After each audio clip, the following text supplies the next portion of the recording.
Mutual consent is a ground for divorce that allows both parties to be divorced without requiring any period of separation. So here in the state of Maryland, in order to file for a divorce based on mutual consent, the court requires that there is a full, complete agreement that resolves all issues as it relates to the marriage, as it relates to the dissolution of that marriage. So, for example, those issues will be child custody, if it's applicable, child support, alimony, the division of the marital property, whether there's going to be any monetary award. And so a question that people typically will ask me is, well, Ms. Conway, is this something that I can draft on my own, or is this something that I have to pay an attorney to do?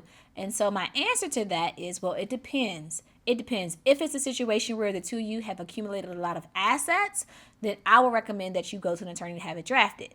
If this is a situation where you think that there may be some disagreements or some issues where it comes to like the language to put in the agreement as it relates to the custody or child support, then I would recommend that you have an attorney draft it. Now, the great thing about the mutual consent is, again, it does not require separation of period. And so here in the state of Maryland, you could file for a mutual consent divorce even if you live in the same home with the other person. So you don't have to move out. You don't have to be separated for any length of time. You could literally have gotten married on June 1st and decide that you want to be divorced on June 3rd.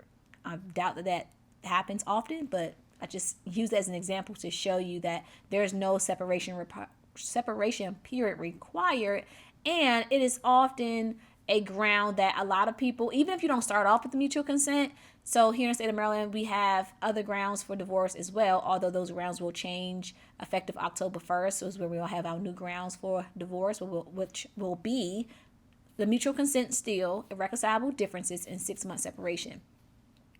But the point that I'm trying to make is that sometimes, let's say, for example, you may not start off with a mutual consent. It may start off contested. You may start off filing based on separation, but as you go through discovery, as you go through negotiations with the other side, you may be able to reach a mutual consent agreement. So you don't have to have it initially. You can still enter into a mutual consent agreement all the way up until the day of your hearing, actually. And so that is just the wonderful thing about the mutual consent agreement, the mutual consent ground for divorce. It's also depending on, again, when you file, whether it's initially or later on during the process.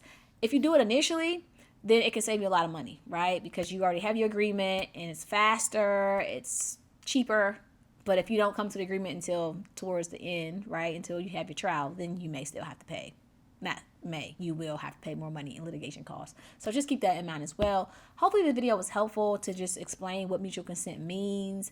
And yeah, if you like this video, let me know by hitting the like button. If you are in the state of Maryland, if you have more questions about mutual consent, feel free to let me know. Feel free to send me an email. You can reach out to me via email at nashia.conway@gmail.com. And I would love to schedule with a consultation with my firm. And until next time, be blessed, stay blessed. Same thing. I just like to say it twice. And I'll see you all soon. Take care. Bye-bye.